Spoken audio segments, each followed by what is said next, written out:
Alright guys, what's up? Welcome to the surfing channel slash fitness channel.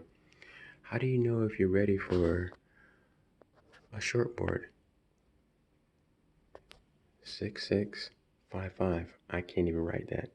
But my whole philosophy has always been, as soon as I had extra money, I wanted to get every surfboard because I knew at some point I was going to learn how to ride these boards. I'm starting to learn how to ride that board, and that's the thing about surfing, guys.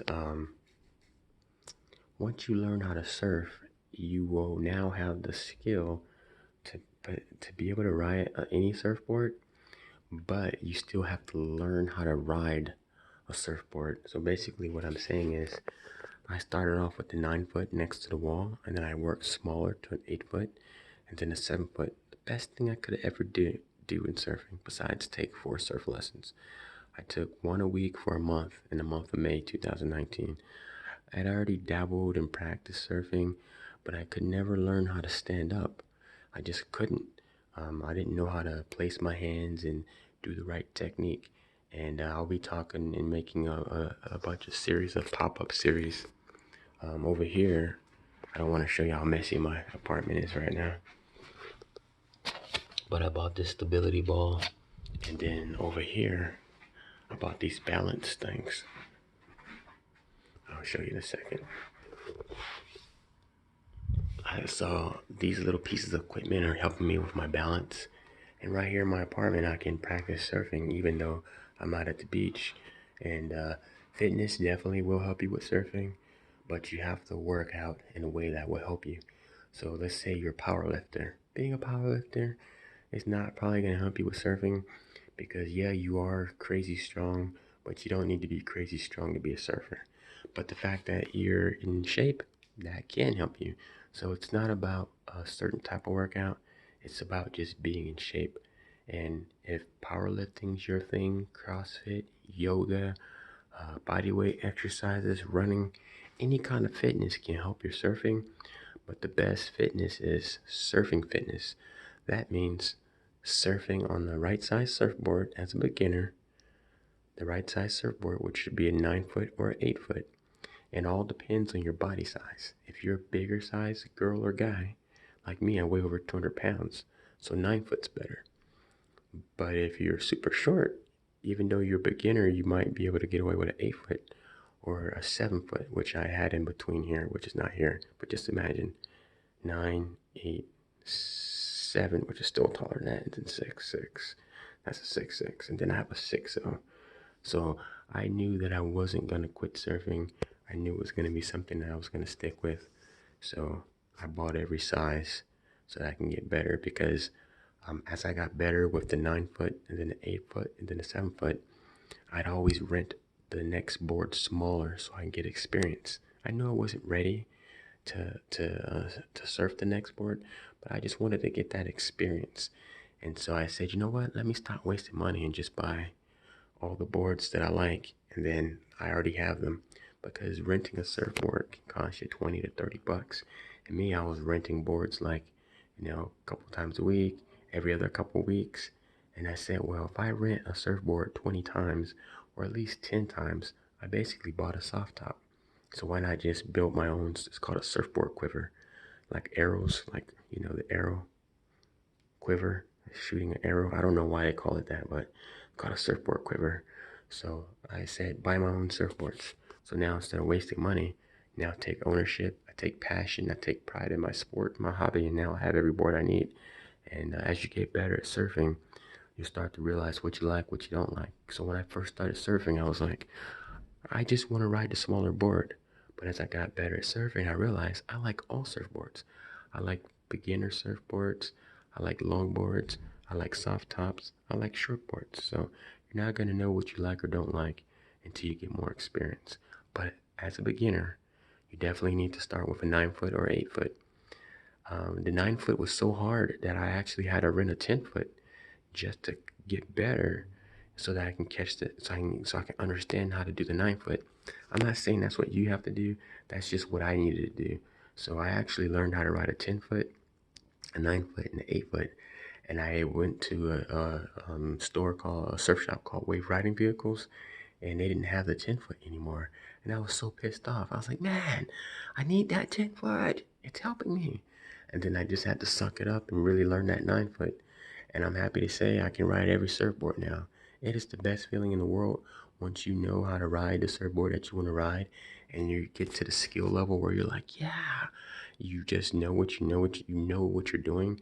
So guys, don't quit, don't stop. And remember, starting here is not the right way. There's nothing wrong with having the goal, the dream to ride these kind of boards. But like I said, these are like everyday cars, four-door car. These are race cars.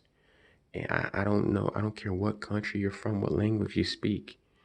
Um, you don't learn how to drive in a race car, because a race car is fast, it's powerful, it's dangerous. And these sports aren't dangerous. It's just, I'm just saying that a race car means you know a lot about driving, more than you do about driving. You know what I'm saying? So with these surfboards, these are beginner boards. These boards means that you just know a whole lot more about surfing, and you have to know a whole lot more about surfing to use these kind of boards, because these boards not only require more balance, more fitness, more skill. So balance, fitness, skill, but they also require knowledge. And if you don't know the knowledge that you need to ride these surfboards, then these aren't the right boards for you. You're not ready yet, because there's things that you need to know about these boards. These boards, you need to know the same thing as these boards, but these become more specialized. Like, you have to be stronger surfer, meaning you have to be stronger at paddling. You like, imagine this wall being a wave. You have the shoulder, which would be the right and left, depending on which side you're looking at. And then you have the peak, and then you have the flat section of the wave, in front of the wave. Well, if you're riding this kind of surfboard, you for sure have to be at the highest point of the wave, because like a hill, you're coming down the hill, you're coming down the hill. These boards, you can catch it high, you can catch it low, you can catch it on the sides. But any of these boards, you always need to catch it high. So even if you catch it on the sides, which are called the shoulders, you still need to catch it high, not low. And the best part is in the middle. So imagine this wall being a wave. You have the side, and you have the middle, and then you have the top. So with these boards, you're always going to win and be directly in the middle or at the top, not at the bottom, not at the sides. So if you don't even know how to look at a wave and know where the top of the wave is or the middle, then you're not ready for this sport. I'm not here to party poop. I'm here to say you can do it. You can be a shortboard surfer. You can be a longboard surfer. You can ride everything. You just have to practice, time, patience, and you need to get around other surfers so you can learn what you don't know, get better at surfing, learn more about surfing, and then over time, you can get to these sports. So practice, time, patience, take your time. And most importantly, enjoy the journey. Most people will never drive a race car, but they still enjoy driving. You know what I mean? And obviously, this is not a race car, but don't worry about when you get to this level. Have fun at the beginner level, and over time, you'll get there. Because these boards aren't fun if you don't know how to ride them, if you don't understand what you're supposed to know about the ocean. But these boards are fun whether you are a beginner or advanced or anything in between, because they're just easier to ride. They're easy to catch waves. Look at the design. Look how round the nose is. You see how round that is up top? And you see how narrow and skinny that is? That means it's less balance, less stability. But that also means these are more faster. So yeah, and all surfboards are fast. All surfboards are fast. But with these being more round on top and being wider and being longer, that means it's easier to learn how to stand up, aka pop up, which is the first and most crucial thing you need to learn how to surf. Learning how to pop up on these boards are going to be hard, because look how skinny they are compared to those boards, and look how short they are. That's why they're called short boards, because you're supposed to learn how to pop up, how to stand, the proper feet position, and the proper balance, and how to bend your knees, and how to turn on the board.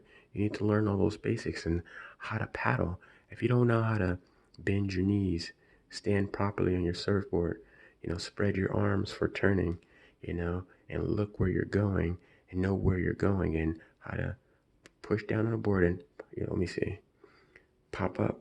Well, I'm trying to do it with my fingers. So these are my hands. So you know how to pop up, and land correctly, and then bend your knees, and then turn. If you don't know all these basic things, then trying to learn there is going to be super hard. All right, so start smart, start big, go small.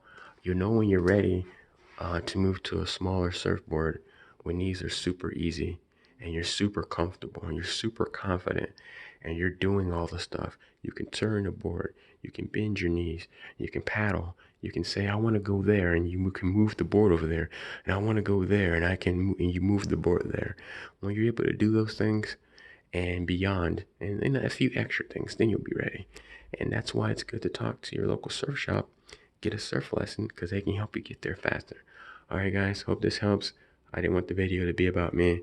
I just woke up this morning, so I just wanted to put a video out there for you guys. I'll be having fitness videos, and I'll be having pop-up instructing, and I'm gonna put a camera on some of my boards so you can see the technique and stuff that I'm talking about. So look out for that in the near future. Happy surfing from Virginia Beach.